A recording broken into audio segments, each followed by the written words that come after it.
एक बूढ़ा आदमी रोड पर इधर उधर भटक रहा था। उसे सब देखकर पागल पागल चिल्ला रहे थे, पर वह पागल नहीं था। बेचारा अभी अभी तो दुख से उबला हुआ था, इसलिए उसे कुछ समझ में ही नहीं आ रहा था। वह गांव से शहर में उसके बेटे बहू लेकर आ गए थे, लेकिन शहर में लाकर उसके गांव के सारे जमीन जायदाद बेचकर और उसको सड़क पर ही छोड़ दिए। इसलिए बेचारा सड़क पर इधर से उधर घूम रहा था। उसे कुछ समझ में ही नहीं आ रहा था। एक तो भरी दोपहर और सड़क पर इतनी सारी भीड़, ट्रैफिक, उसे कुछ भी समझ में नहीं आ रहा था। लेकिन एक वहाँ पर आदमी आया और उसे किनारे पर ले जाकर बैठा दिया। तब उसे कुछ शांति मिला।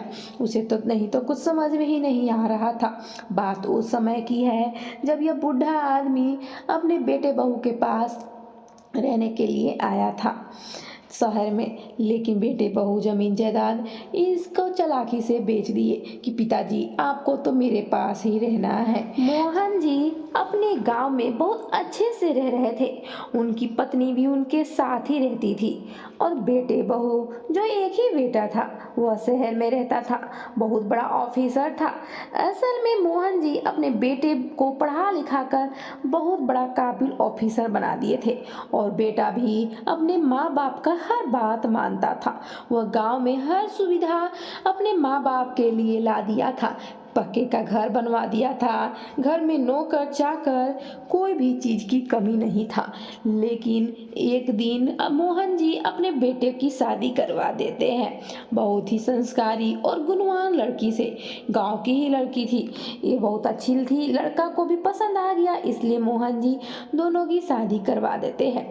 लेकिन शादी के बाद मोहन जी के बेटे पर इतनी जिम्मेदारियां बढ़ गई, उसके खर्चे बढ़ने लगे, क्योंकि शादी हुई तो एक और के पेट का खर्चा बढ़ गया और फिर उसके बाद धीरे धीरे उसकी संतानें होने लगी।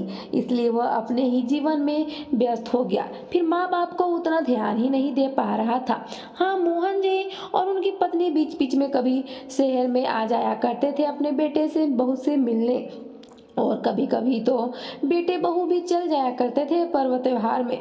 लेकिन एक दिन अचानक मोहन जी की पत्नी सुमित्रा का बहुत ही ज्यादा तबीयत खराब हो गया। वह गांव में ही थी। मोहन जी उनको इलाज गांव में ही करवाए, लेकिन उसी के दौरान उनकी मृत्यु हो गई। उस समय उसका बेटा भी नहीं देखने आया। असल में वह काम में इतना व्यस्त था कि क्या बतलाए। और फोन तो मोहन जी किए ही थे घर पर कि तुम्हारी माँ का तबीयत बहुत खराब है, आ जाना। लेकिन उस समय मोहन जी की बहू फोन उठाई थी और बोली कि हम बोल देंगे, लेकिन वह अपने बेटे से नहीं बोली थी। इसी प्रकार से धीरे धीरे जिंदगी कट ही रहा था कि मोहन जी एक दिन गांव से शहर आ जाते हैं और अपने बेटे बहू को बहुत खड़ी खोटी सुनाते हैं। उस पर बेटा अवाक हो जाता है कि पिताजी हमें तो कुछ पता ही नहीं है। उसकी बहू बोलती है, हाँ पिताजी फोन किए थे, लेकिन मैं तो भूल ही गई, ध्यान से उतर ही गया मेरा। फिर क्या था, फिर मोहन जी भी छोड़ देते हैं कि चलो जो होना था वह तो हो गया, अब क्या है। वह मोहन जी अपने बेटे बहू के पास रहने लगते हैं। बहू भी देखकर अवाक हो जाती है कि यह बुढ़ा अपना गांव पर क्यों नहीं जा रहा है। बेटा लेकिन कुछ नहीं कहता है। वह तो खुश था कि पिताजी मेरे पास रह रहे हैं, क्योंकि गांव में अब माँ भी तो नहीं है, पिताजी अकेले क्या करेंगे। बेटा तो बहुत ध्यान देता था जब आता था तो ऑफिस से, लेकिन बहू बहू को बहुत ही बुरा लगता था कि उसके घर में अब एक आदमी का खाना बनाने के लिए और बढ़ गया और दिन भर इसकी सूरत देखनी पड़ती है। अपने मन के मुताबिक करती हूँ तो यह बूढ़ा कभी कभी टोक भी देता है। उसे बिल्कुल भी यह सब पसंद नहीं आ रहा था, लेकिन सारी गलती तो बहू की ही थी। उस समय जब उसकी सासू माँ की तबीयत खराब थी तो अपने पति को भेज देती तो शायद वह जिंदा होती, तो यह बूढ़ा आज इसके घर में नहीं होता। फिर क्या था, मोहन जी शहर में रह रहे थे, उसका ध्यान तो बेटे के चलते बहू को भी देना ही पड़ रहा था। लेकिन एक दिन मोहन जी के बेटा को कहीं कुछ काम के लिए बाहर 10 से 20 दिनों के लिए जाना पड़ गया। फिर क्या था, जैसे ही वह बाहर गया, मोहन जी की बहू उसको अपनी औकात दिखाने लगी। मोहन जी से घर का कुछ काम करवाने लगी। मोहन जी फिर भी कर दिया करते थे कि कोई बात नहीं, हो सकता है बहू थक जाती है तो थोड़ा बहुत काम कर भी दिया करेंगे तो क्या हो जाएगा। जैसे कि मार्केट से सामान लाना, दूध लाना और घरों का सब्जी काटना इत्यादि, झाड़ू लगाना, बगीचे को देखना, यह सब काम शुरू में दी थी। तो यह सब तो मोहन जी के ही अकॉर्डिंग काम था, वो कर दिया करते थे। लेकिन धीरे धीरे 2 से 4 दिन होने के बाद वह घर का खाना भी बनवाने के लिए कहने लगी, बाबूजी मेरा बहुत ज़्यादा तबीयत खराब है, मुझसे काम नहीं हो पा रहा है, आप ही खाना बना दीजिए। मोहन जी को तो बेचारे को खाना बनाने आता ही नहीं था, क्योंकि जब सुमित्रा थी तो उनको तो 1 कप चाय भी कभी बनाने नहीं दी थी।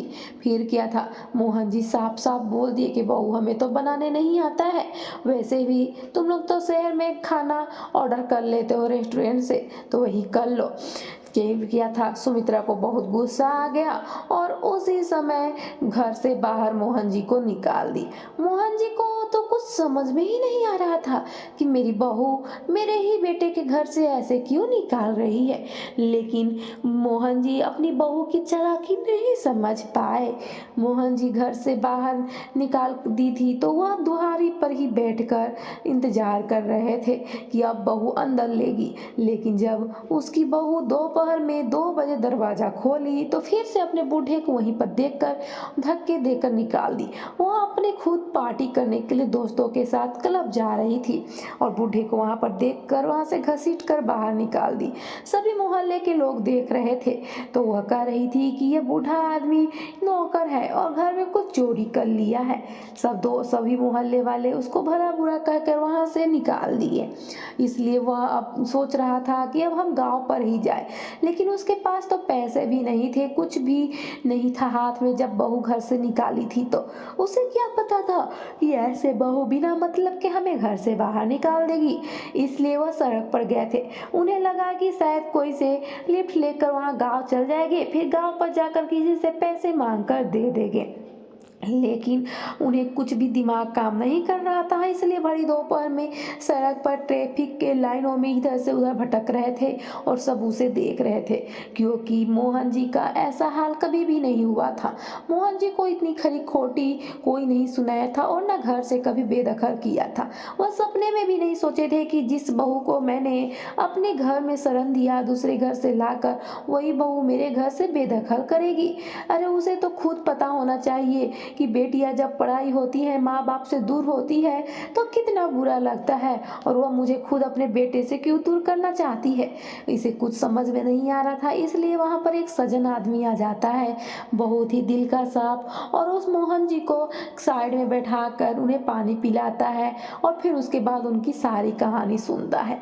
मोहन जी अपनी सारी कहानी सज्जन आदमी को सुना देते हैं। असल में सज्जन आदमी और कोई नहीं, उनका बेटा सतीश के ही दोस्त होता है।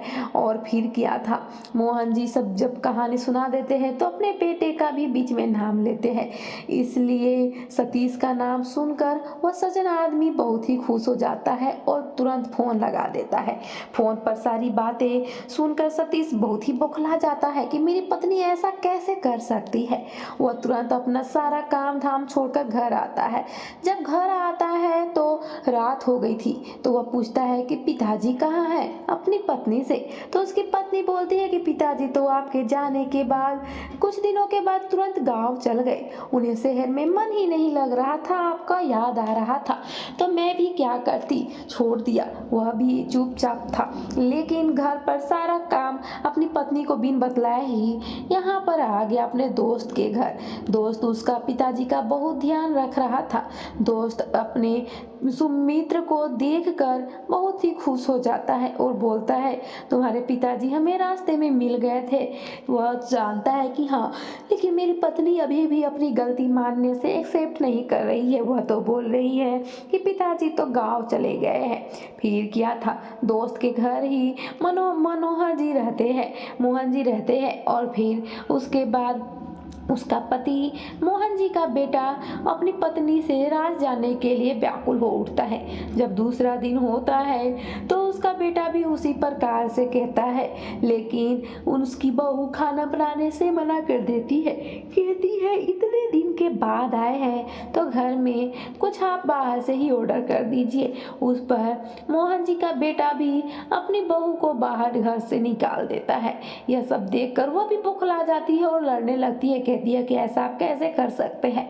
तब वो बोलता है, जब तुम मेरे पिताजी के साथ ऐसा कर सकती हो, जो पाल पोस कर मुझे बड़ा किए, इस कदर मुझे इस काबिल बनाए, सब उन्हीं का तो दिया हुआ है, और फिर भी तुम उन्हें भरी दोपहर में जब सड़क पर छोड़ सकती हो तो मैं तुम्हें कैसे नहीं छोड़ सकती हूँ।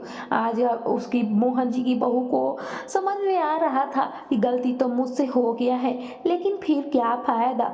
मोहन जी का बेटा अपनी पत्नी को तलाक दे देता है कि जो मेरे पिताजी का नहीं हो पाया, मैं उसको अपने साथ नहीं रह सकती हूँ। मोहन जी की बहू अपने मायके चली जाती है। उसे बहुत पछतावा हो रहा था। वह मोहन जी को भी ढूंढने की कोशिश कर रही थी, लेकिन उसे नहीं पता था कि उनके बेटे ही मोहन जी के दोस्त के पास ही मेरे ससुर जी है। फिर क्या था, वो कुछ दिन अपने मायके रहती है, लेकिन फिर आती है, लेकिन वह मोहन जी का बेटा उसे अपनाने से बिल्कुल भी मना कर देता है। वो मोहन जी की बहू को अपनी गलती की सजा मिल जाती है। वह बहुत ही पछताती है, लेकिन अब क्या फायदा था। वो अपने मायके में ही भाई भाभी के पास नौकर बनकर रहती है। काम करती है तो खाने को मिलता है, क्योंकि जिंदगी भर कौन बैठा कर देने वाला है। अरे अपना ससुराल था तो वहाँ की रानी बन के रह रही थी, लेकिन जिसकी रानी बन के रह रही थी उसके पिता के साथ ही ऐसा बर्ताव बुरा कर बैठी, और उसको बेटों को अच्छा नहीं लगा। कोई भी बच्चे को अपने माँ बाप का इंसल्ट अपमान थोड़े अच्छा लगता है। अगर वह सामने रहता तो अपनी पत्नी का पता नहीं क्या कर देता। उसके दिमाग में घूम रहा था कि मेरे पिताजी कैसे अनाथ हो सकते हैं, मैं तो अभी जिंदा हूँ, मुझे इस काबिल बनाने में सबसे बड़ा हाथ उन्हीं का तो है। एक तो मैं अपनी माँ के अंतिम संस्कारों में भी अपनी पत्नी की वजह से नहीं जा पाया। वह सब उसके दिमाग में घूम रहा था। मोहन जी बहुत समझाने की कोशिश कर रहे थे कि दो दो बच्चे हैं, हॉस्टल में पढ़ रहे हैं, अगर उन्हें पता चलेगा तो वे क्या सोचेंगे। माँ बाप के बिना बच्चों की जिंदगी अधूरी हो जाती है। बहुत समझाने बुझाने के बाद भी मोहन जी का बेटा नहीं मान रहा था। फिर क्या था, फिर भी वह मनाने लगे और अपने बेटे बहू को साथ मिला दिए। अब बेटे बहू बहुत ध्यान रख रहे थे। बहू को भी अपनी गलती का एहसास हो गया था, तो अभी मोहन जी का बहुत ध्यान रख रही थी। मोहन जी का जिंदगी इसी प्रकार से अच्छे से कट रहा था। पिताजी मोहन पिता होकर अपने बेटे बहू को संभाल लिए थे। बेटा भी गलती कर बैठा था, उसको भी सही रास्ते पर ला दिए थे, और बहू भी तो सही रास्ते पर आ ही गई थी। तो दोस्तों, यह छोटी सी स्टोरी कैसी लगी? अगर दिल को छू ली होगी तो प्लीज़ ज़्यादा से ज़्यादा शेयर करके मेरे चैनल पर नए हैं तो सब्सक्राइब करना ना भूलिएगा। मिलते हैं अगली स्टोरी के साथ, तब तक के लिए धन्यवाद।